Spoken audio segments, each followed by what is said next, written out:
DIY returned to NXT. I mean, they've been there the entire time, just kind of separate. They stood closer together, is what I'm attempting to say. Anyway, they stood quite far apart else times, but then later in the show, they stood closer together. And they had a chat as well. Yes, this is the thing, they don't talk often. We'll be talking about that in more detail in a second, but hello, welcome to WrestleTalk Live. I'm a faker, Laurie Blake.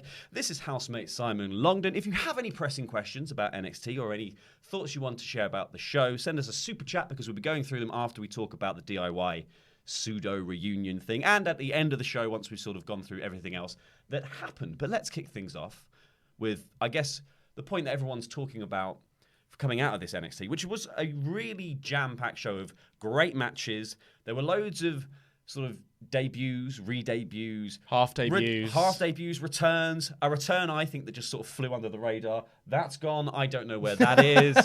I don't know what's going on. There's problems. We'll turn this off, or that can just live there. It's fine. Who cares? It was a great NXT. It was a much better show than this one, is what I'm saying. Yeah. So this kind of spins out of something that Undisputed Era have obviously been doing a long time. The reunion of DIY sort of came about because of that, I guess, is that Undisputed Era have been attacking people to assert their dominance within NXT. And as we know, asserting one's dominance is all you should be doing at any time. Just keep that's why I'm standing on your foot under the table. Yeah. But like, I think they're attacking Imperium, and there's build to Worlds Collide and stuff, but it is mostly about beating down people. They beat down Keith Lee at the opening of the show when he cuts a promo. Ciampa makes the save. Ciampa comes out later in the show to cut his own promo, sort of having a midlife crisis, seemingly saying, my life was Goldie and now I don't have Goldie. I don't know what to do. Goldie is his motorbike. Anyway, do you like this jacket and my younger girlfriend? Like, but the Undisputed Era come out, cut him off, start beating him down. But who should make the save? But Johnny Gargano, his old best friend. And they did in this section, Johnny makes the save, super kicks Bobby Fish, who falls down center of the ring. Ciampa hits a Widow's Bell on Kyle O'Reilly. And then you get, I'm going to call it the Will Ospreay camera shot. Oh, it's the Kota Ibushi Will Ospreay camera shot from the Frankensteiner where Ospreay flips out and they've got Ibushi sat there like, he stood up, isn't he? Oh. And it was that exact framing of like Ciampa really close to camera, sort of looking quite happy. He's hit his Widow's Belt. Johnny is riling up the crowd in the other corner, and you can see between them the downed Bobby Fish, and you just know what's going to happen. You're like, oh, they're going to do the meat in the middle. I love the meat in the middle, and they do. And you get this kind of big DIY pop. They smash Bobby Fish's face to pieces. Yeah. Having, by the way, he's dead now. Yeah, I mean, Gargano had already laid in a brutal super kick on him as he went across the ring the first time. That actually got a proper pop from the crowd. It was just like, oh, Jesus. Yeah, they're not messing around. But then they have this moment and they're standing in the ring. The audience are chanting DIY, DIY, DIY. And they don't like shake hands, they don't hug, they don't do anything. Ciampa just gets out of the ring and it's all sort of a cock tease, essentially, for a DIY reunion.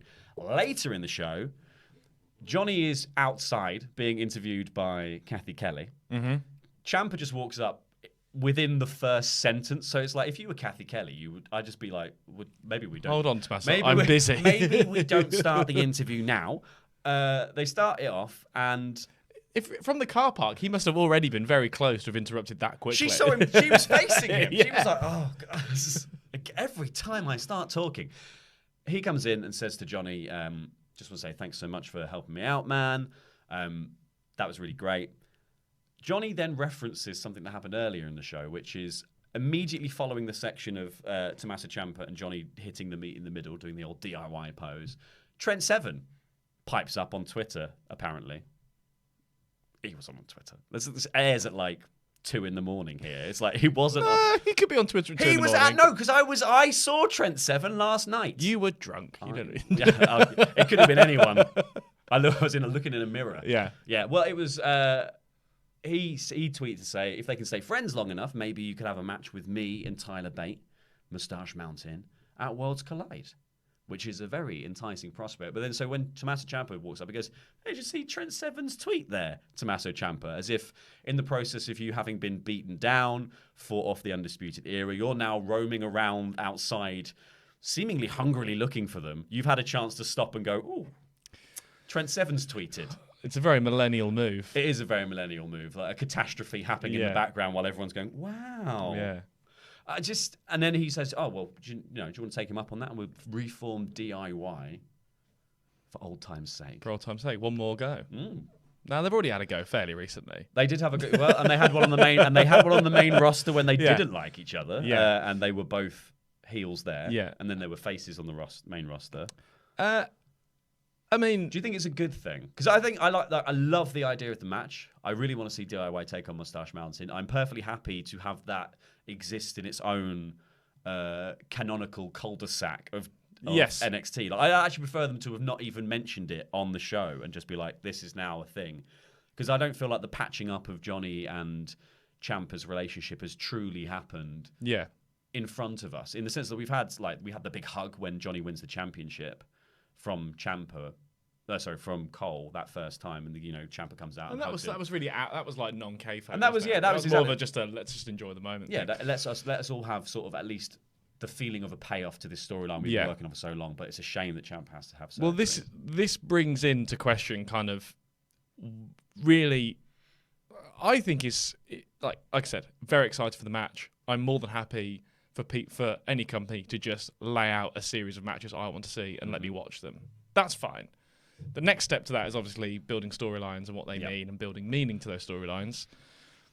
And Worlds Collide has gone from being, just a cool event to kind of really, I guess, that acted more as promo for NXT UK than anything. And yes, it got shot but with basically like one camera, and just kind of went on YouTube or went on the network, and it was cool, interesting, but it didn't really mean anything. Mm-hmm. And now this is now, I think, stepped up into that weird hinterland that things like Starrcade and the big Tokyo show a couple of years ago with Kofi and Brock and stuff like that, where they have to promote them on the main show, but they mean nothing. But because they're on the main show, they keep putting really meaningful people in them. And so, what are they for? And so now I know you're not gonna like this. I'm gonna make a Star Wars reference. Right, it's like the difference between like Star Wars main canon and Star Wars Legends. Yeah, okay, yeah. So all the video games, all the cartoon series and stuff that build in all the lore and canon outside, but it does exist outside of the main movies. Mm-hmm. They are not canon, but they might as well be. If you know what I mean. Like the Borg? No, not like the Borg. Done it wrong again. So stuff like Fallen Order it fills a hole that's left by the movies, but it's not canon. If you don't like Star Wars, you're screwed, basically, because you're never going to understand what So what I'm saying is the main roster is canon, and what Worlds Collide is like a video game of Star Wars, where it's sort of half canon, half not.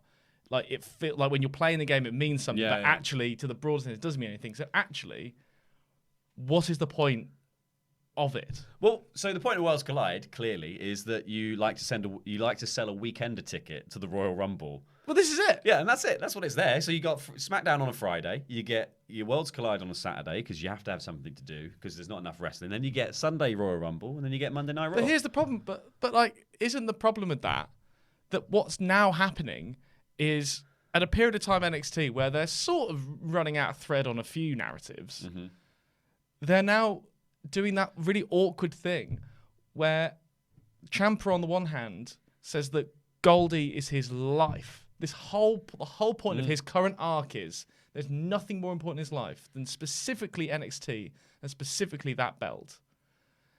But a tweet from Trent Seven will happily make him handbrake that and just go off for a week I guess and have a tag match. When you put it like that. Yeah, that's when I don't really... That's why I think it becomes a little bit counterproductive. I think Trent Seven's a very persuasive man. Apparently he's tweeting his arse off. Yeah, it's working. I mean, he's been grooming that young Tyler Bate for years.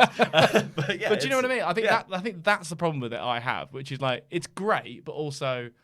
It's another speed bump that these narratives have got to get over. And it's tough within 25 minutes. Yeah. Well, I think this is the thing that NXT is kind of struggling with at the moment. Is this push me? The Star Wars analogy wasn't helpful. No. Well, that's made it more confusing for me, and my brain hurts now. But I think the problem with NXT is they're trying to build a weekly show that people are going to watch, that then builds to a thing before the Royal Rumble that they hope people are going to watch because they want the people who watch that to also watch NXT UK. Then they're also building to NXT TakeOver Portland, which is only a month away after Worlds Collide. So it's just this knock-on of constantly trying to be like, be hype, please be hype. And I think partly the reason why sometimes we keep rating NXT rates really highly, and I think I think it's a really good show every week. But because it's a really good show every week, I don't get peaks and troughs of emotion. I'm just going I just expect it to be pretty good every week, and it is mechanically very good, professionally made. Everyone does their job perfectly, and it's you're always looking for those glimmers of because I would say when I don't rate things, I try not to rate it a 5-star show unless I genuinely think it's the best thing I've ever seen, because otherwise you get into a Dave Meltzer cycle where you're just 7 stars now. There are 94 stars, and then suddenly you're playing Super Mario Odyssey and there's 999 of them, and it's you just it's all confusing. You should do percentages. You can have the fun conversation. But what is the difference between 97 and 96? Well, exactly. Get to the IGN scale. But yeah, I think you can chuck all that stuff out. And so NXT just keeps being a 4 out of 5 show. Yeah. In my opinion. But that means these things stick out more. Exactly, yeah. And these things, but that's the thing, is I like it to have this sort of coherent storyline. And like you just pointed out, this DIY reunion actually, while really exciting, and I hope that whatever happens with Moustache Mountain at Worlds Collide pays off in some way to bring Johnny and Ciampa back into each other's orbit for the inevitable reunion, breakup, culmination of that feud that they were having tour that they need to do before NXT, before they move on from NXT, if they ever move on from NXT. I hope that all happens.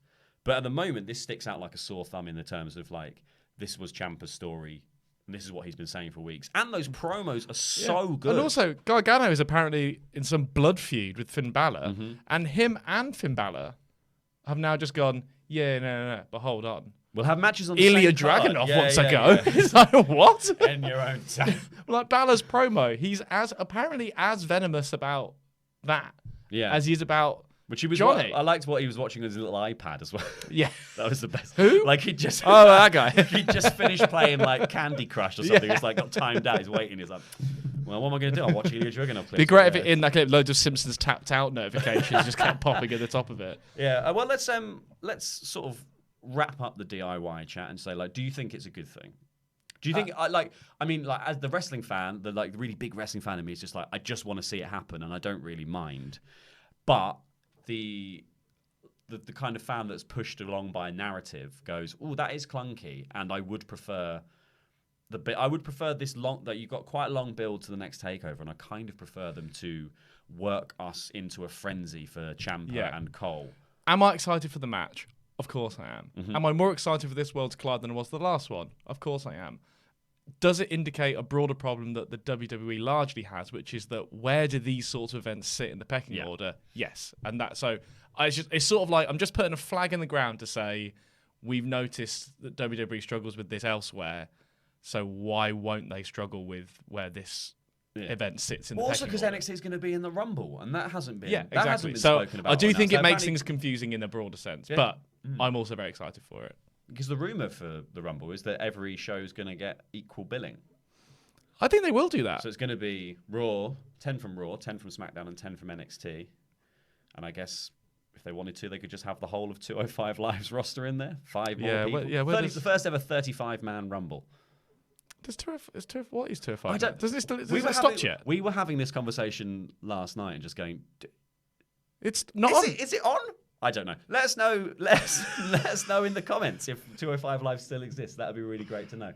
Let's have a look at super chats that have come in. Start Recording says, do you think there'll be any NXT UK stars in the Rumble? I could see someone like Tyler Bate in there, possibly. Yeah, but probably... Early gets he'll do a spins a couple of people that you weren't expecting, of certain sizes. He'll work up. He'll sort of do the Russian doll of airplane spins. If Carly gets a walk down, I want to see Tyler Bate spin the great Carly. I'm into that. Jobber JJ says Lee got taken out and later he was fine. Knox randomly announced back, and I'm supposed to care. Surely save the Lee Strong match at for Takeover, not next week.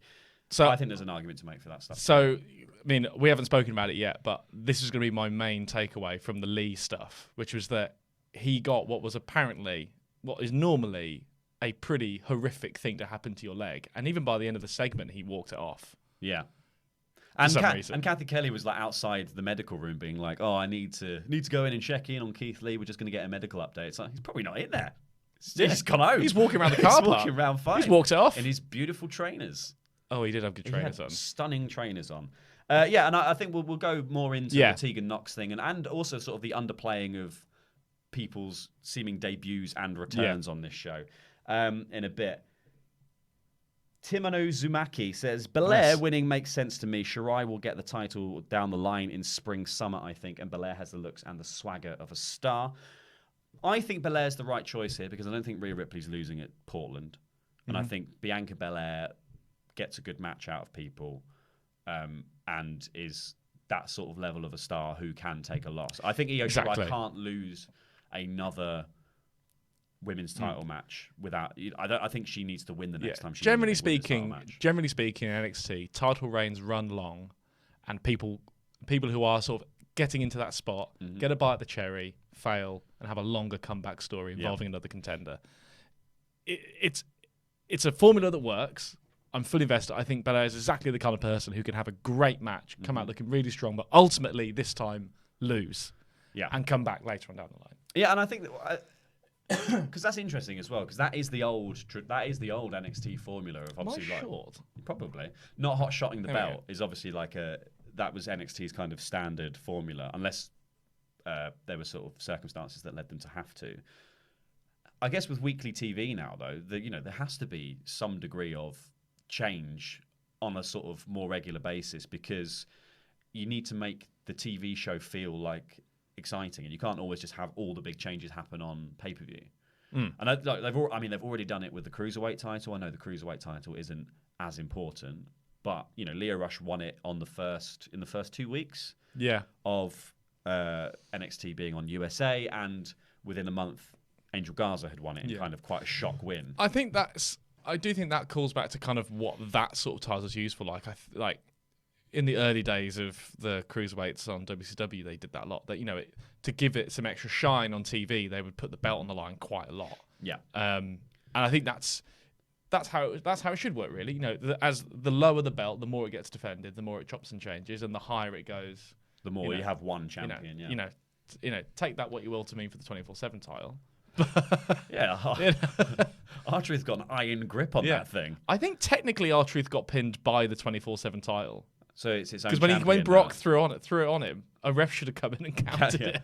And then it takes on a life of its own. Yeah, I like it. And Start Recording before we go into the rest of the show says, I'd really like to see Lio Rush versus Rey Mysterio. Also, Keith Lee should pounce Lesnar out of the Rumble. Do it, WWE, you cowards. I don't think that's happening. Is there anything that Keith Lee can't pounce? No, but I do think he pounced a man through a bush. He did. He bushed a guy. That is true. He bushed a guy. I think if he's going to do anything with anyone, it'll be a Roman to repeat the. I think they're going to trail. I think if they're going to do something because they love a Rumble face off. If he gets Roman out of the Rumble. Well, let's not go too far. But I think he'll get the. And then he loses to Seth Rollins. Yeah. I think that they love a little Rumble face off. I think if there's anyone, if Keith Lee's going to have any kind of significant moment with a main roster star, it will be another thing with Roman Reigns because of the Survivor Series thing. That'd be my prediction. Speaking of Keith Lee opened the show on NXT this week, coming out to cut a promo about how he's now the #1 contender to the North American title, and you can bask as you wish. He said that the Undisputed Era had a great 2019. They've already had a good 2020 so far, beating everyone down, but they have reached their peak. They've reached their limit, whereas I'm limitless. Good promo. This is, I think, Keith Lee's such a good talker. He sells a promo. He's got a cadence and a rhythm to the way he talks that's really unique, which is the same thing. Yeah, he does. It's all that same stuff that The Rock had. The way of Rock's talking was only, you just go, well, could only be The Rock doing a promo. I think what I like, Dwayne Johnson, the man, doesn't even talk like The Rock. There's not a lot of guys who are really well spoken. Yeah. And Keith Lee's really well spoken. Calm. Yeah, I really like his promo style. He's like I said, he's got really unique voice. I think now his promos are very simple, and they're just 20 seconds of sort of babyface, obvious babyfacing until a catchphrase, which is absolutely fine. Mm-hmm. But yeah, he's definitely staying within the limits, and it is so difficult nowadays to do babyface promos because you've either got to be essentially so aggressive that you might as well be a heel, but heels get cheered now, or you've got to be really funny, and it's really hard to be funny whilst not being. So like Keith Lee's thing is just sneaking in gaming references. Yeah, it's just like this is it. Yeah, unlocked. Yeah, like, exactly. Does, you know? So I think he's actually got quite a tricky sort of avenue to dance down for promo wise, but I think he does really well at it, and I think, like I said, I think his delivery is fantastic. Mm-hmm. I really enjoyed that promo, and he's so over that people are just lapping it up, and I think that's all you can want from people. People just want to sing the Keith Lee songs, like people just want to chant "Bask in Your Glory" at him. Also his entrance music is really good. Yeah, I really like it. Yeah, we really complained when he first debuted and he had really bad music. Yeah, me and Luke complained every week, and then we were just like, "Oh my god, thank God they changed the music because it makes him feel like a star." Speaking of stars, 4 of them come out at this point, and it's the Undisputed Era who say that, have you seen what we did to Dream? Do you see what we did to Imperium? Do you see what we did to Ciampa? Well, you're next, mate. And they run in the ring and they start beating him down. Keith manages to fight all of them off for a good while until Roddy gets a chair, takes a little chair shot to the back of the leg, plonks it between the sort of the Pillman, the seat and the thingamajig, and then just stomps it into the ground from the second turnbuckle. To apparently no effect whatsoever. Everyone was like, oh my God. Yeah. What I liked about it, just to go back a little bit, what I really liked about what Undisputed Era did is normally they, for the last few weeks, when they've done this promo, it's been quite, it's sort of gone on quite a while before they've decided to, before they started to do any actual fighting.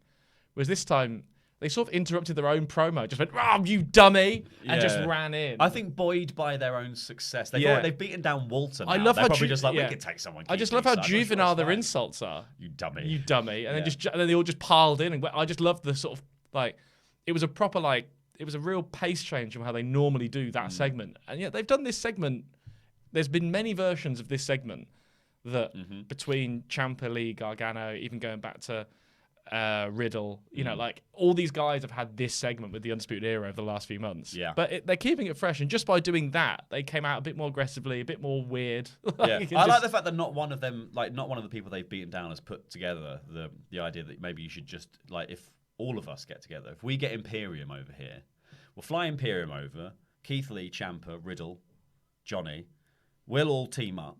And there's only 4 of them. Yeah, but it's fine because the other thing that faces are dumb. That is true.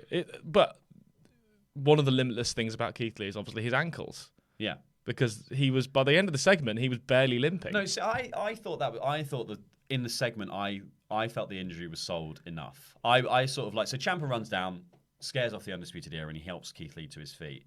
At this point, I was like, okay, well this adds interest and intrigue to next week, because when I heard Keith Lee's getting a run at Roddy without the cover of Dominik Dijakovic being in the match, to be like, well, they're obviously just going to fight and Roddy's going to steal the win with nowhere to go, I just was like, well, Keith Lee's going to win. At least having the sort of injury on the table now suggests that there's a way out for Roddy. But the slight, considering that an ankle lock is one of his moves. Yeah, I understand that. But the problem is by the end of the show, after he's bushed a guy, thrown a bunch of people around, on commentary they're still going, "How's his ankle going to be?" It's like, well, probably fine. Yeah. By the looks of it, he's got a really strong base because he's just beating up another 5 people. Yeah. I think he's fine. So that's he did hit that guy like a freight train. Yeah, he could have. I think it would have been interesting if out of nowhere they got his ankle again on the way out. Yeah. Just to make sure that we were very if you missed the first 5 minutes of the show, you wouldn't know anything about the ankle. There was no evidence to suggest that he had a bad ankle. I think so they could have sold that a little bit better. Fair enough. So then we got a confirmation that at TakeOver Portland, Balor and Gargano will have the match that they've been teasing and we're talking about last week. Then we got told the fact that Tegan Nox has returned to NXT for the Battle Royal. This felt very undersold. I thought this was going to be reintroduced much bigger when Tegan Nox returned. But then I guess they were probably hoping that Dakota Kai would be over as a heel more than maybe she is. But also, ultimately, that storyline was kind of hot shot, that storyline a little bit. That was shot higher up the card very quickly, kind of leading up to War Games. So I think also it just simply doesn't have that that level of intrigue. Well, it doesn't. It's true. No. So I think it landed as much as it could. I think it's interesting, but it's not. I don't think it's supposed to have the same effect as like a proper big. It doesn't even matter though as well, because like Dakota Kai might not like Tegan Knox, but Tegan Knox has got a new best friend. It's Candice LeRae, stand-in best friend for everyone. Yeah, everyone's best friend. Kairi Sane's leaving. Don't worry, Candice is here. You can have a Candice. Dakota Kai betrays you. Have a Candice. Yeah. So she gets interviewed and Candice runs in, gives her a big hug, which was weird. Yeah. It's like she's been at the performance center, you've seen her every day. Also, it's like it was. I don't know. I think like she was in the interview. She sort of saw it coming, so the interview was obviously going nowhere, and then that kind of big hug happened. Yeah, I felt like they were baiting the idea that she was going to get attacked by Dakota immediately. That's what I thought was happening. I thought they were trying to play on your like expectations of like normally people get jumped here, and then she does get jumped, but it's by a hug. Yeah. Aha! This was at least this was an interview though, because I will smother you with love. Because when they cut to the other women getting ready, it's still that weird like hanging one of their banners from a wall and then them pretending the camera's not there, but the camera's really close up to them. Yeah. I still don't like those. I think they need to stop because they're weird. That's what are you going to do? It's a thing they cottoned on to the last couple of months, and they were just like, this is what we do now. This is the way you do. Because also they don't think about, I guess before, because they pre-recorded all everything that went in the show, so they had more time to be like, let's do this here. Now they just plaster something in the locker room and go like, just walk up and down. Yeah. Walk up and down. Anyway, Pete Dunne and Matt Riddle then took on Mark Andrews and Flash Morgan Webster. Me and Flash Morgan Webster. This was an amazing match. This was really This cool. was like really awesome. And I thought Southwest Subculture made themselves look awesome here. They were given so much time by Dunne and Riddle to get their stuff in. And it didn't start that way. It started, as you would imagine, with Pete Dunne and Matt Riddle just controlling the entire match. And then there was this hot tag to Mark Andrews where he got into the ring, slid on his knees under a pair of clotheslines. Because he's a rock star. Did a double back like a one Pele kick. Yeah, double Pele kick somersault thing. He then sort of did this weird teddy bear roly-poly on Pete Dunne that then monkey flipped him into Riddle, and he hits this huge tornado DDT. Yeah. It was awesome. Like there were so many clever bits of stuff that Webster and Andrews were doing together. Yeah, it was great. They looked amazing in defeat, obviously. But like, and I thought what was also interesting was like I was like, oh, not another Franken team. Pete Dunne and Matt Riddle. They were a proper team. They had matching gear. Yeah, they had an entrance. They shared tag team moves. They combined their moves in clever ways. I loved the one where I think it was an X-Plex. So Pete Dunne hits an X-Plex, but it flips him up. Riddle catches him, powerbomb, does the flip over for the knee, and Pete Dunne also does his kick to the head thing. Very cool. It was really, really cool. Yeah. And I'm excited. Like, I mean, I feel like they're going to win, but I'm excited. Oh, you think they're going to win the whole thing? We'll talk about what I think's happening next week in the semi-finals. Okay. When we get to the Grizzled Young Vets match. All right. Great match though. Yeah, I thought everyone came out looking great. I loved the Gotch, whatever he calls it, driver thing. The Bo Derek. Yeah, on the outside. Catches him, flips him upside down, and does it on the outside. So that was in the finish. There was another really good bit that I really enjoyed from Southwest Subculture, and it wasn't even like one of their most high-flying spots, but there was a bit where Webster gets a roll-up, and Andrews was springboarding in, but he just springboards over and blocks.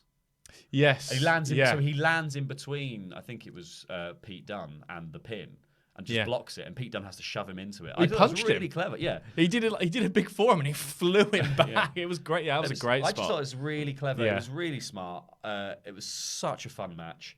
The finish match of the night, easy. Yeah, and the finish was a bitter end combo move, and the Broserweights win, and they both did their big shrug, which seems to be their thing now. Yeah.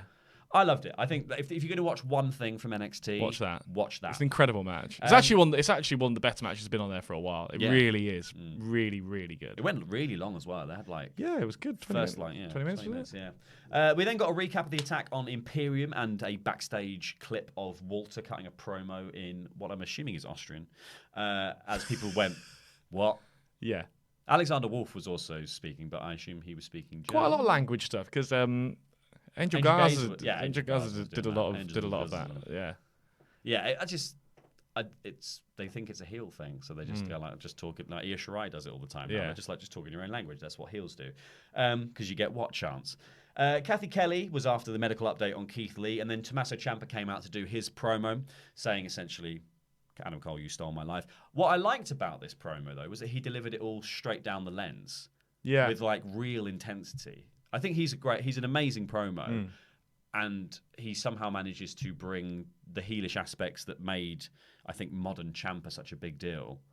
Like, after post-Johnny Gargano, he manages to bring most of that into being a babyface now. Yeah, well, he's interesting, because he's essentially... Because he's got music that goes like, no one will survive. It's like, but love me. Yeah, I think what he's cleverly done is basically by personifying the title.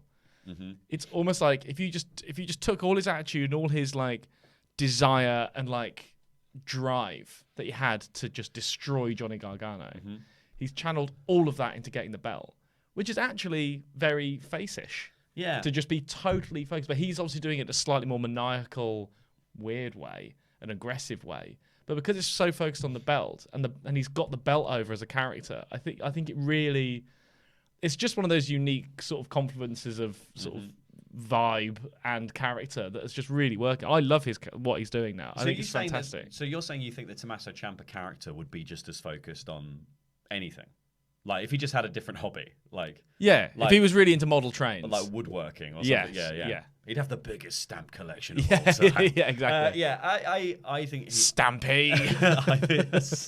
I think he's great. I think he is just going to be the champion. Like he's awesome. He should be champion soon and do something else with Undisputed Era, because as much as I love them, I do feel like this 4-person reign has made NXT feel a bit weird in this what feels like quite a boom period for them as well. As much as I constantly talk about what I think Undisputed Era really could do with this, well, I mean, a woman is kind of is obvious. A woman, but also especially considering how great the women's division is, it's actually quite surprising they haven't done something. Yeah, but that's by the by. That's one thing they need. But in terms of restructuring, like what they currently have, I kind of think, because we talked about Balor before, but I think Ciampa is the only one who I could really see booting Cole out and assuming that leadership, if they don't want to take the whole era to the main roster. Yeah, he's kind of the only one. There's something about his, because the gold. I mean, just the gold thing makes sense, just in a sort of very sort of superficial way, but also that they actually share a common goal, and they would have common enemies. So I can't. So that it doesn't. He's anyone I can see booting if they wanted to move Cole out singularly. Yeah, that would make sense to me. Way more than like Balor or anyone else would. It's an interesting proposition to put on the table. I never really thought about that. I'm more just popped it on the table. I more sort of just feel like they should. Yeah, I think I've come around to the idea that they should just remain as that 4-man unit, and there's no other version of it. Like I don't think they can go to the main roster all being that size. They need muscle. If they go to the main roster, that's my view. Buying protein powder. I'm sure they're right. Anyway, the next match was Alex Shelley and Kushida versus the grizzled young veterans. Alex Zach Shelley Gibson has and James not Drake. only is he a time splitter, he's a time traveller, because he looks exactly the same age he was when I was watching him be awesome in TNA. Look, My Chemical Romance are back. Alex Shelley is back as well in the exact same way he's always been. I'm just a massive fan of Alex Shelley. Yeah, so I was just very, very, very excited. I thought it was really, really obvious they were going to lose. Yeah, from the get-go. But you thought this was a one-time? Yes. You thought this was a one and done kind of like pop the crowd, have a bit of a reunion. Like when Liger turned up. Yeah, exactly. However, it's been said on they cut one of those backstage NXT follow-up promos, and Shelley cut the promo saying like, we're putting the tag division. We may have lost this one, but we're putting the tag division on blast, on notice. The Time Splitters, well, they didn't say Time Splitters, but we're here and we're going to take you all on. So it seems like Alex Shelley is sticking around in NXT. That would be very, very cool. And he is exactly the kind of presence I think that NXT really benefits from, particularly to get over someone like Kushida. Yeah, well, and also, like Kushida, they need tag teams desperately. They desperately need tag teams. And Kushida and Alex Shelley are a tenured tag team with lots of titles under their belts. There's also the baked-in, as Mauro said on commentary, the baked-in storyline that they lost the IWGP Junior Heavyweight tag belts to Fish and O'Reilly. Oh yeah, of course, yeah. And that also played into this match, is the fact that like I was sitting there thinking, well, I was also of the opinion this was going to be a one and done kind of deal. But when you see the brackets and Undisputed Era is in the same bracket as Time Splitters, you thought you were going to do that. Right. However, I'm now thinking Takeover Portland. Yeah. That's kind of where that's where my head is at on. Well, this is why, if they are going to start hiring tag teams, which they obviously desperately need to do, or creating tag teams, this is actually the perfect chance for someone like Kushida, who, because of his injury and stuff, had a slightly faltering singles start. And also then just went in with Walter. Yeah, well, there's that. You can now, whoever is just a team of note, can just be the number one contender. Because there's no one else. Yeah, exactly. So, you might as well. The line is long. Exactly, yeah. So, yeah, I mean, that would be very cool. Maybe they'll do some kind of number one contender-y thing with Forgotten Sons or something like that. It feels like the Forgotten Sons are going to be... They're going to be the people who are going to take the loss to whoever is going to challenge for the tag team belts. Yeah. Do you know what I mean? Yeah. That's sort of their role now, in a way. Yeah, they're the filler tag team. And then because Jackson Riker never enters himself into the match, which is what they would win more if they put the Muscle Man in the match. Like they keep being like it's Blake and Cutler are the tag team, and Jackson Riker's just on the outside. He's the muscle, just enforcing with his bootcut jeans. Yeah, I don't know what the Forgotten Sons is. I thought Jackson Riker was in charge, but it seems like he's just he was never in charge. He seemed like he was in charge. No, Blake's in charge. You think? Yeah, Cutler might be in charge. I think Blake's the leader. No, Blake's the leader here. Anyway, so this wasn't like up to the standard of the Broserweight versus Southwest Subculture match. But I think it was better than the matches last week for the Dusty Classic. Grizzled Young Vets are great. Grizzled Young Vets are amazing. What I do like about them as well is what they did earlier. They did it a few times in the match. I've not noticed them. I've not seen them for a while, so I've not watched loads of NXT UK. But the thing where Drake goes on the turnbuckle to what I believe is to imbue Gibson with some more man. So then he launches himself now twice the man. Yeah, because he pinged off his muscles. He got imbued with man. Yeah, that's it. Is that how it works? If you touch the glorious hair of James Drake, you are given the powers of Samson for mere seconds, and so he has to constantly be on the turnbuckles. Yeah. But I like the idea that this was a match in which Drake and Gibson were outsped at every turn by Shelley and Kushida, who were just doing flips all over the place. They did Kushida did his amazing handspring double kick thing in the corner, knocking them both off. They both jumped to the outside, over the top rope onto them. There was loads of just general flippery, but Gibson and Drake's tag team fundamentals basically wore them down. They were covering each other's backs with those like sort of lying across the turnbuckle moves. They were working in all these quick tags and tag team, just generally breaking them down. And then they also started to step the pace up. So there was a point where, like, I think quite early on, you had like a drop toe hold into a basement drop kick. This is Shelley. So Shelley hits a drop toe hold, Kushida basement drop kick. Shelley then grabs the arm, puts on a wrist lock, as then Kushida punt kicks the arm. And then there was a nice bit of like almost mirroring of that exact spot where the Grizzled Young Vets did a drop kick to the knee, drop kick to the face. Yes. And then Drake leaps off Gibson's back to drop kick Shelley off the apron.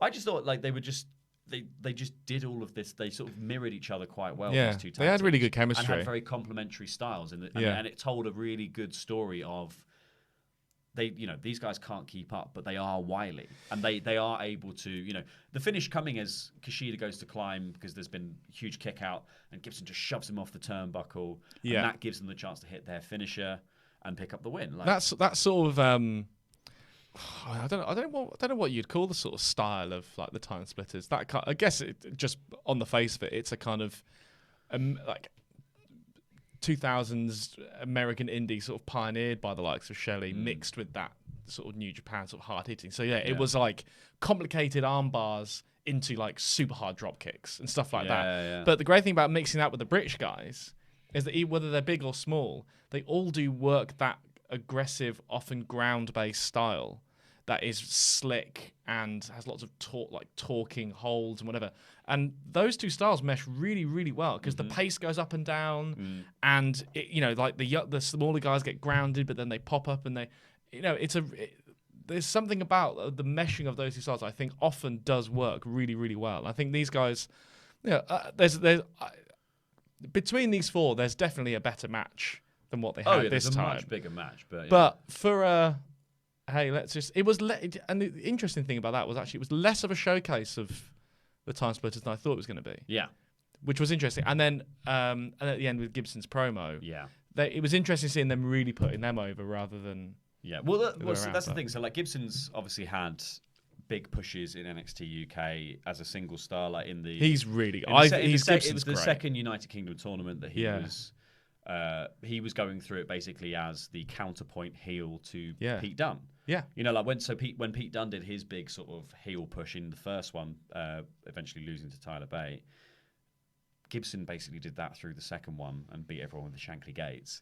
And then here they are just being like, well, this is the heel team for Worlds Collide. I'm assuming Worlds Collide is where the final's happening. Is kind of that's my assumption, and that's why I think next week's a bit of a foregone conclusion, because next week it's Undisputed Era versus Grizzled Young Vets, and Imperium versus the other ones. Who are the other ones? Forgotten Sons won, didn't they? No, Imperium beat Forgotten Sons. Gallus? No, Gallus lost. So Gallus lost to somebody. Who is it? They lost. I thought they lost. Maybe to it's the Forgotten Sons. I don't know. Can't remember. Let us know in the comments again, because I genuinely can't keep track. But whoever is, it's got to be an NXT team as well. Oh no, it's the Broserweights, obviously. Oh, obviously, yeah. So it's Broserweights. I think it's going to be Broserweights versus the Grizzled Young Vets in the final, because Imperium and Undisputed Era have already been booked for a 4-on-4 match at Worlds Collide. So they're not going to do. Yeah. They're not going to. Neither of them are going to be in the final wrestling of the Dusty Classic, are they? Like, you know what I mean? It's yeah. So you kind of. But that is a very tantalizing finale to build to, and I'm really excited to see that match. And that's why you start building Gibson and Drake here as the heels to go up against the uber baby faces. But also, Gibson and Pete Dunne have history, and they've had matches on big stages for NXT. Yeah. So I think that's a really good thing. Like the promo was great. I like the fact that people in the crowd knew of Gibson, and they knew of the shoes off if you hate Gibson thing. And he reacted to it like, oh, this again. Yeah. Like, but I thought what was also great about it is I really, really rate Gibson, particularly as a talker. I just think he's brilliant. As a heel promo, I just think he's awesome.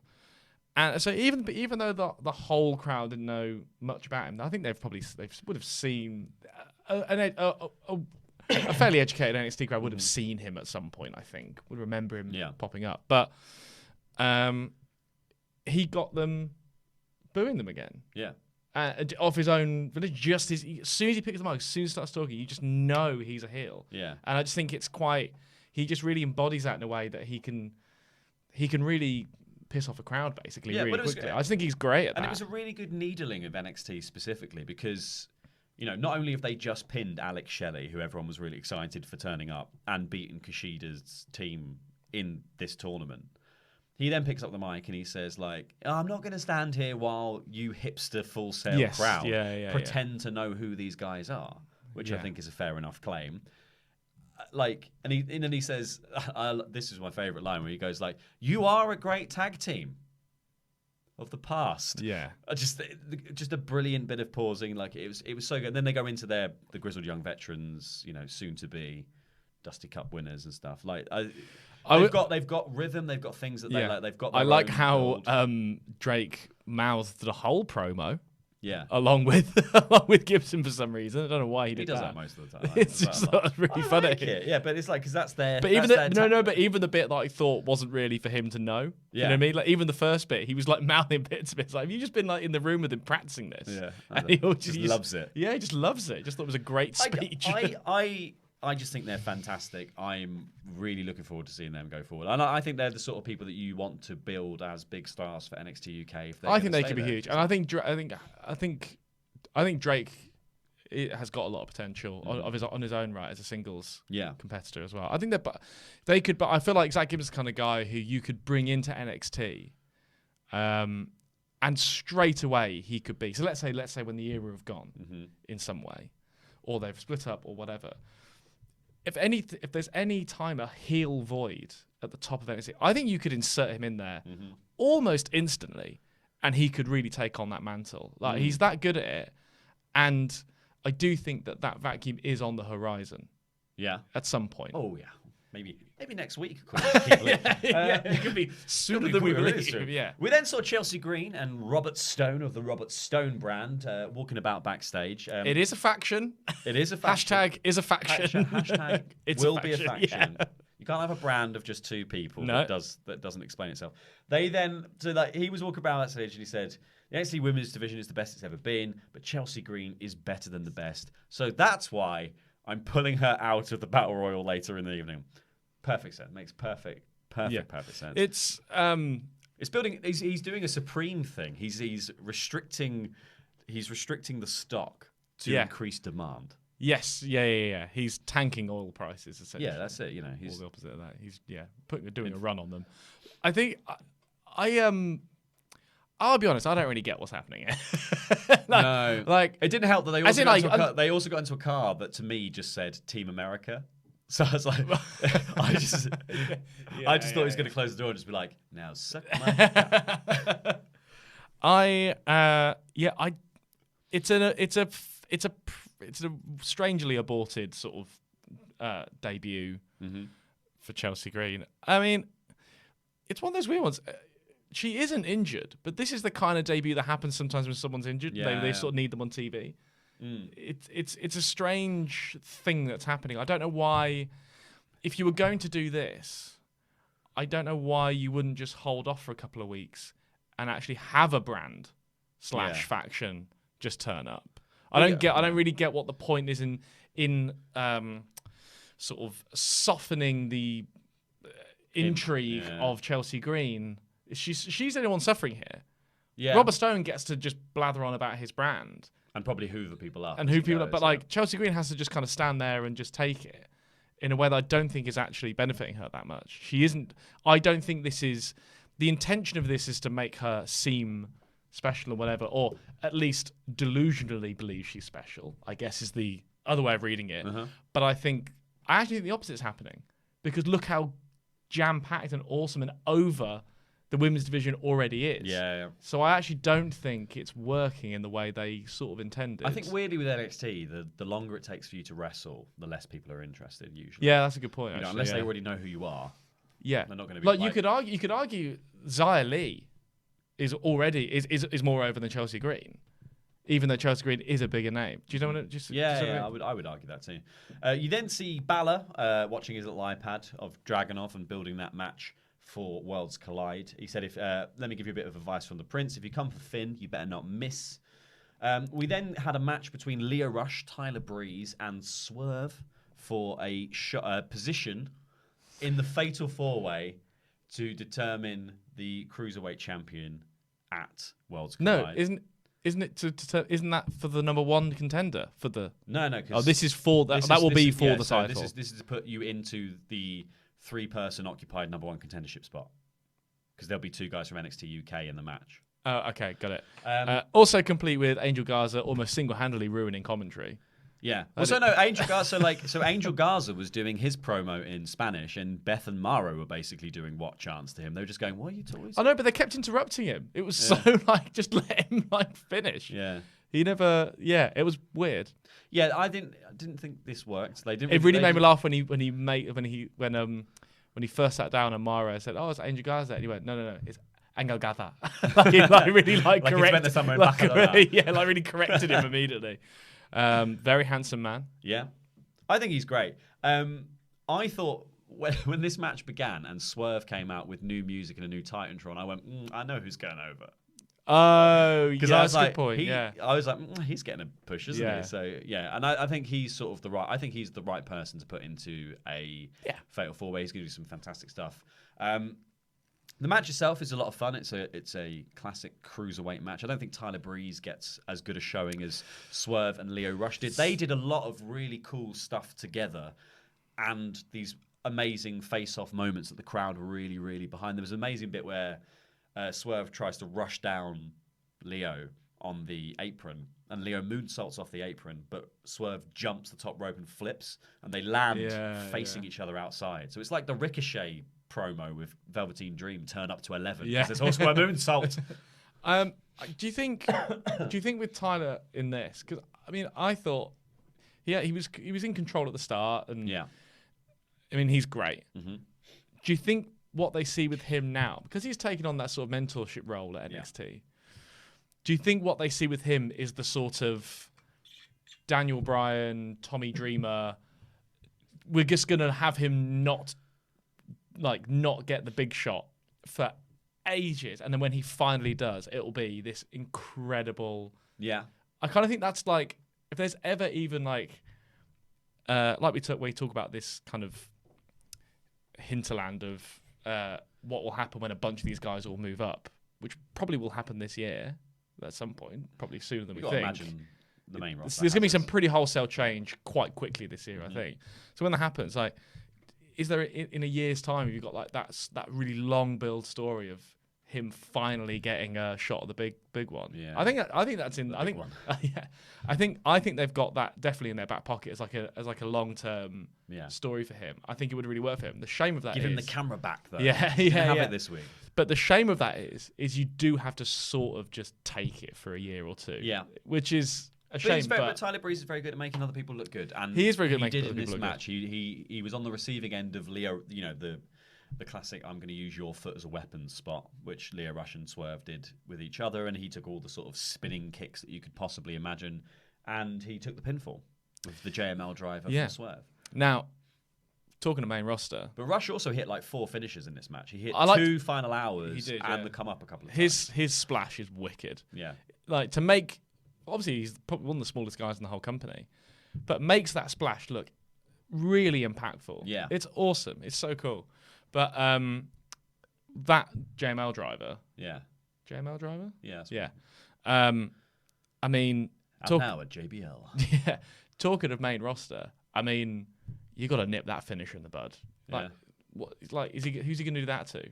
Oh, yeah. Do you know what I mean? But that's why he's got the house call. That's the house call's his main because he did that, but he did that quite early on and didn't even... pin. Yeah, I know, but he's finished quite a lot of matches. He's finished all these other matches in NXT with that move. So. He has, but I think that felt like this is my finisher now because it got the call by Mara, it got the finish. Like, I don't know how. But if he's going to be a cruiserweight, if he's going to stay cruiserweight forever, then he'll be all right. It's a good little match. It's a cruiserweight match. It felt like it kind of came out of nowhere and didn't really have any build or doesn't really build to it. It's going to build to yet another sort of this is how we kick off a pay-per-view style thing. Cruiserweight match, which is 4 guys go out there and kill themselves for very little acclaim. Yeah. We then had a little promo from Rhea Ripley who says the Nightmare's here. Tony wants to cut the queue at Worlds Collide, but that's fine. Essentially, it wasn't amazing talking from Rhea Ripley, but it's building. But again, it's a confusing time for the women's division because you've got this Worlds Collide match with Toni Storm, which means the belt could change hands, which means that the title shot that everyone's vying for in the main event tonight is for. We don't know who that's against, so you can't even really build up to. You know, you couldn't even have Rhea Ripley walk out at the end of the show with a belt to be like, to the person. And again, this was another promo that kind of highlighted the point of how important is this thing? Yeah, like the show hasn't told us, if you know what I mean. Like how important is Worlds Collide in the grand scheme of things? Not very. but also is. But also is. I mean, they've got to build it. You want people to watch it. It's just a very confusing time because WWE needed something to do on a Saturday. So this is what's happening. We then got the DIY, shall we reunite? Yeah, for old time's sake, chat. But it was interrupted by a rampage. Keith Lee comes bundling in. Well, actually, Undisputed Era weirdly comes sort of bundling in first. It was actually hard to pick up what's happening because they're in their black t-shirts, the security in black t-shirts. It was just a lot of shouting. Yeah. I was like, is that? Oh, it's them. And then that's when Keith Lee came in and bushed a guy who at least had the decency to wear bright colours. Yeah, so it was basically a stag do. Yeah. Load of men all wearing the same t-shirt, shouting and rabble rousing, and then someone gets pushed in a bush. It was, yeah. So he dumps a security guy through the bush to try and get at Roddy Strong. He then chucks a guy onto a car, chucks another guy onto a table, and is like, "Roddy, where are you?" And then says, "Next week." Kind of moodily. I really like this. I thought I quite liked. It's great. I liked angry Keith Lee. I did. Because also I think that's the thing is like we've seen little glimmers of it in the ever gifable bits of matches he's done where he does the pop up and I'm cross. He's even done it in a Santa hat recently, which I thought was really funny. But this was genuinely livid Keith Lee, but furiously. I know, and everyone's gonna. This is something that I know will get picked up on, but I am gonna nitpick this. He wasn't selling the ankle. No, that's true. At that in that bit because he's strong. He's really big and he's really strong. I just believe he'd be fine. Have you seen him? Then why do it? I don't know. It's just really big, isn't he? He is big. I think he'd be fine. What would happen to your ankle if they did that? Oh, it was shattered. A million pieces. I wouldn't have I'd break up until the pelvis. I think my leg would just melt. They do that to the chair and then my head would fall off. We then went into the main event, which was the Women's Battle Royal to determine the number one contender to currently Rhea Ripley's NXT Women's Championship, but it might not be by the time the actual match comes about. So Candice LeRae, Mia Yim, Bianca Belair all came out to big pops. Io Shirai was in the match. Tegan Nox comes out. Dakota Kai didn't come out, but she was advertised for the match. She was literally in the graphic that was shown earlier in the show. Mercedes Martinez comes out, who was literally confirmed to be signed yesterday. So she's already on NXT TV. She checked in at the Performance Center, as they keep saying. Picked up her... reported to the Performance Center. That's what they keep saying. Reporting for duty, sir. With their property of WWE shirts. So, I mean, that's good, though, that she's immediately being thrown into the mix. And, they're not doing kind of a really slow... We're going to wait until we've got the perfect character for her because people already know who she is. She was in both Mae Young Classics. She's already, she was eliminated from the first Mae Young Classic by Shayna Baszler, interestingly.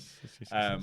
And Shayna Baszler also enters herself into this match. Another person, interestingly, that was put into the match, Kacy Catanzaro. Yeah, that was weird. Who everyone thought was retired. Yes. So there was rumors last year that Kacy Catanzaro had... basically retired from wrestling because she had a back problem. Ricochet was saying, no, she hasn't. We all have back problems, essentially, because wrestling's a hard business. Everyone's hurting all the time. However, she was removed from the current roster page. Yeah, she was definitely... She moved to the alumni page for a bit. There was a lot of weird stuff about this. It was so soon after her star turn as a star of blog watching her boyfriend, whatever they did on... Crying, watching Ricochet do stuff, which is cool. I liked it. The WWE PC... diary thing. Yeah, but then all of that stuff stopped. She wasn't in any of those videos anymore. She wasn't seen on NXT TV. And this is from September last year. And then this is how they reintroduce her. She just comes out and walks up the ring post and is in the match. She had very little impact on the overall. Well, she had a pretty big impact on the floor. Yeah. When she got smashed out. It was just that I tried to write all the names of all the other people in the match to Shotzi Blackheart was quite an interesting one. Yeah, so Shotzi Blackheart was there, Kaden Carter was there, Jessica Mia, Xia Li, MJ Jenkins, Vanessa Bourne, Deonna Purrazzo was just in the match. She's not been seen since she was shown with Chelsea Green. This is again the ever-present spectre of one of those two on some place in WWE. Like they're haunting WWE. This was I thought it was so weird that they did so many big entrances and debuts, and there's all this stuff that sort of seems like it's been sort of fallen by the wayside. Like, what is Deonna Purrazzo's character? Why is she in this match now? Where is Dakota Kai? Because you've advertised that she's going to be here, and she's not. Well, and obviously she was there at some point. She was there at some point. So like, there's a few big sort of moments to drag out of this match, which was mostly dominated by Bianca Belair and Shayna Baszler. Mostly Shayna Baszler, in fact, just getting into individual fistfights with people and then just eliminating them. The sort of fallout of the lack of Dakota Kai is it all ends up sort of boiling down to before that, there is a face-off between Shayna Baszler and Mercedes, and everyone goes nuts, like, because that, like, they have a very similar look as well. So like, they're stood facing each other, looking quite similar. They've got all this history. People were hyped to see them go at it. They go at it. They have a really good little stretch together. Mercedes seems to be taking sort of the victory, and then Baszler wilily sort of drags her out of her legs over the top rope, and she's laying on the apron smiling to herself, and gets back in, and the match continues. But then it boils down to Tegan Nox, Shayna Baszler, Bianca Belair, and Io Shirai. Tegan Nox takes control and hits like all these amazing moves. This is her big comeback. Yeah. This is her comeback match. So she gets this big moment where she actually takes on all three women at once, does all of her cool stuff. She goes up onto the turnbuckle to do a big splash. Who should run down? Dakota Kai. Drags her off the apron, drags her off the turnbuckle to the outside, and then chucks the brace, the knee brace, at her head. I was like, whoa. She could be written off again now. Yeah. This is, bye, Tegan. We needed you for a week, so you can go back. I like that. I thought it was good. Yeah. Bearing in mind that, generally speaking, apart from entrances, battle royals are pretty dull. This was great. Yeah, I really like this match. Everyone, not everyone. Most of the people involved had a reason to be in there and a reason to have a go at someone else, and everyone got some stuff in. The eliminations are quick, but not so quick that you lost track of what was going on. It was just I just thought it was really well booked. Yeah, I thought it was, and it was really fun. And it's like, but it was despite the fact that the cameras struggled to follow the story, I think generally. Yeah, that's battle royals. But I think it was quite easy to follow the story because we mostly they sort of just picked a protagonist for most of it. They were like, it's Baszler and Belair, so we're just going to follow them and what they're doing for most of the match, and it worked really well. It was like, and it was good to see the most dominant woman in NXT, essentially, at the moment, Baszler, just run roughshod over most of the division in one match. However, Baszler comes a cropper. Yeah. Because she gets Io Shirai in the Kirifuda clutch through ropes, and Shotzi Blackheart, who's only had one match in NXT since being signed, she had a good performance against Bianca Belair, rushes in and chucks Baszler out. She'd been Deonna Purrazzo had been eliminated by her earlier, and she'd dragged her out through the bottom rope and beat her up on the outside. So it was that classic, like, we're down to 4 people. Yeah. We're not down to 4 people. I can count, and I was watching her. She's got green hair as well. She's very easy. She's there. Look, it was. I thought that was very emblematic of I think what they need to do, what they're correctly doing, is sort of clearing. Oh, what's happened here? Well, that'll go off. Whatever. Clearing a little bit of air. Yeah. So that Rhea Ripley can have a proper feud with someone over the title. Yeah, exactly. And then have almost like Baszler now has to protect herself from the circling sharks of the Pretenders now. And that's like a second. So like that's the way that's all shuffling into place, which is probably going to be Mercedes Martinez and Shotzi Blackheart. She'll obviously be angry. So like you can see where these things are starting to fall into place. And I thought that unlike sometimes the result of a battle royal can be a bit messy and a bit kind of all over the place. But actually, I thought this really clarified a lot of stuff. Yeah. And really breathed a bit of life into everyone... as well as, by the way, just putting everyone on TV in a way that made them look good. Yeah. I just thought it was really well booked and worked really well. It did the wonderful job that you want these things to do, which is it gave us 2 people, like earmarked 2 people we'd not really seen much of before as like, these are people to watch. Shotzi Blackheart and Mercedes Martinez. It said, like, here's a bunch of people who've returned, who are just going to, they're about now. Further Tegan Nox's story with Dakota Kai in some way, gave Baszler new opponents, and then confirmed at the end when Bianca Belair faces off against Io Shirai that Io Shirai is the most over woman in NXT easily. Yes. And her heel turn did nothing to stem her momentum with the audience. And also just said Bianca Belair is now the number 1 contender because Bianca Belair gets... Basically, she just KODs Io Shirai just out of the ring. Like, just bye. That was huge. Yeah, it was. It's a really awesome spot. Yeah, really awesome spot. And really just well executed landing by Io Shirai. She sort of like, she gets hold of the ropes as she's being flipped. And manages to sort of just roll. Yeah, it was... I really enjoyed it. I think the Battle Royal's well worth watching. It's a lot of fun. It's like, I think also Rumble season, it's like a little warm up for the Rumble. Yeah, it's got very similar vibes. I loved this episode of NXT. I thought it was a lot of fun. I don't think it was perfect. It didn't have anything in it that really, really made me go, now that's amazing. Like, I felt like when the Finn Balor heel turn episode happened, that was like a 5-star episode to me. Yeah, from a narrative standpoint, it didn't. But from a match standpoint, I thought the performances were amazing. Yeah, I thought the Broserweights, Flash Webster, Morgan match, and Mark Andrews was unbelievable. That was one of the best matches that NXT have had for a while. I thought that was absolutely fantastic and is well worth catching if that's the only thing you're going to catch. Narrative-wise, I think it's a little bit meh. Like, I'm fine with everything happening. I'm not, like, against it. But, like, we're still not getting that real fast-forward, like, here we go. We're really on to something here. Because we have to kind of hold formation, get through next... Like, very excited about the North American title match. Yeah. And in a way, this kind of confusing stuff that's been going on, like the Worlds Collide push and blah, blah, blah, blah. It's actually kind of taken away... It won't when it comes to it. Yeah. But for now, it kind of took away a bit of that shine that match was getting. Yeah. Because there was so much going on. We've been really building these feuds, and now suddenly everyone's gone, hold that thought. Mm-hmm. Trent Sevens sent me a tweet. We've got to do some DIY stuff. So, like, that, I think that was... Got a text about DIY. Yeah, there was some momentum-halting stuff, narrative-wise, but match-wise, I thought it was very good. Yeah, I think Worlds Collide is going to be an amazing show, and I think once we're through that and out the other side, NXT is going to go... They're going to go full steam ahead to Portland, and I like the matches that are already on the table for that sound amazing. I think those I are. can't wait to see what the rest of the card is going to be. The post Worlds Collide build to Portland is going to be, I think, absolutely incredible TV. Mm-hmm. So I gave it. NXT 4 out of 5 this week. Yeah. I'll agree with that. Let's go. I agree with your rating every week. That's good. Let's go into the super chats. You're right.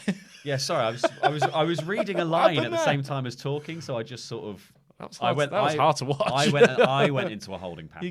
You went all dumb brain on this. So the Line Drive says 205 Live still a thing, just highlights NXT talent.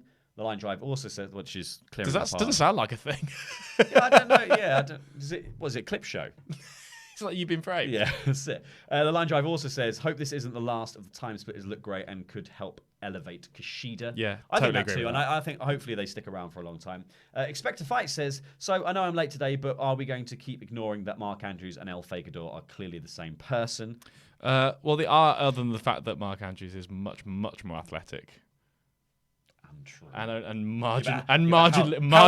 strong are his fingers? Yeah, marginally more musically talented. That's a stretch. Jobber JJ says, can Simon and Laurie acknowledge how amazing the mods are, particularly Jeremy and also the NXT UK guys who were in the ladder didn't sell. #brojob. The mods are amazing. Thank you so much for doing all the work that you do. Thank you very much. Because otherwise we can't do the super chats. So you actually make the show function. Make the show function, because clearly we can't be trusted. We can't. This telly has gone off now. Normally when this happens, we just sat in here and just scream Pete until Pete comes in and fixes stuff. That's true. Well, that is all we have time for on the NXT review today. Thank you so much for watching and listening and joining us. I've been El Fakador Laurie Blake. This has been Housemate Simon. Click the videos that have appeared on the desk to watch more awesome WrestleTalk content, and this button that's appeared right here to become a pledge hammer on Patreon. I've already done the Who We Are, which is what we normally do at the end, and that was